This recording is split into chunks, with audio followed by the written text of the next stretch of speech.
అందరికీ హాయ్ అండి. Welcome back to Karuna vlogs. ఈరోజు ఎంతో రుచికరంగా ఉండే చింతపండు పులిహోరని ఎలా చేయాలో చూసేద్దామండి. మనకి ఏ పండగలైనా కానీ, లాంగ్ జర్నీలు అయినా కానీ, పిల్లలకి లంచ్ బాక్స్లోకి ఏం కట్టాలో అర్థం కాకుండా ఉన్నప్పుడు కానీ, మన నోరు రుచిగా ఉన్నప్పుడు కానీ మనకి టక్కున గుర్తొచ్చేది పులిహోరే కదండి.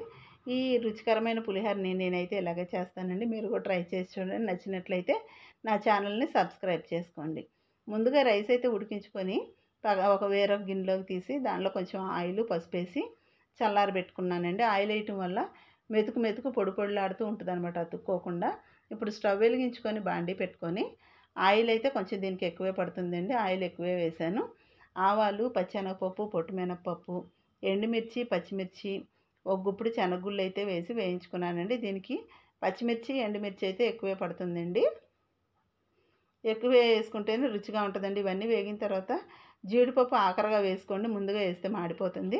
ఇప్పుడు కొద్దిగా ఇంగువ, పసుపు, కరివేపాకు అయితే వేసుకోవాలండి. ఇవి వేగిన తర్వాత తీసి పక్కన పెట్టుకోవాలి. కరివేపాకు ఈ వేడికే వేగిపోతుందండి. మరొక బాండీని అదే స్టవ్ మీద పెట్టుకొని మన పోపులో ఆయిల్ ఎక్కువ వేసుకున్నాం కదా, ఆ ఆయిల్ వంపుకోవాలి. దానిలో ఈ చింతపండు గుజ్జు అయితే వేసుకోవాలండి, మనం నానబెట్టుకొని తీసింది. ఇప్పుడు ఇందులో రుచికి తగినంత సాల్ట్, పసుపు, కరివేపాకు వేసుకొని ఉడికించుకోవాలి. ఇందులో వాటర్ అంతా పోయి గుజ్జు అంతా దగ్గరకు అవుతుంది కదా, అప్పుడు మనం పోపు పెట్టుకున్నాం కదా, ఈ పోపు ఇందులో కలుపుకోవటమేనండి. కలుపుకొని మరొక 5 నిమిషాలు ఉడికించుకోవాలి. మనకి నచ్చినట్లయితే దీనిలో కొద్దిగా బెల్లమును అల్లం తరుగు కూడా వేసుకోవచ్చండి. అది ఆప్షనల్, మన ఇష్టం. ఇదంతా చల్లారిపోయిన తర్వాత గుజ్జు మనం ఆరబెట్టుకున్న రైస్ ఇందులో కలుపుకోవటమేనండి. అంతేనండి, చాలా సింపుల్. పిల్లలకైతేనండి కొద్దిగా క్యారెట్ తురుము, పచ్చి కొబ్బరి తురుము, కొత్తిమీర వేస్తే కలర్ఫుల్గా ఉంటుంది, ఎంతో ఇష్టంగా తింటారండి.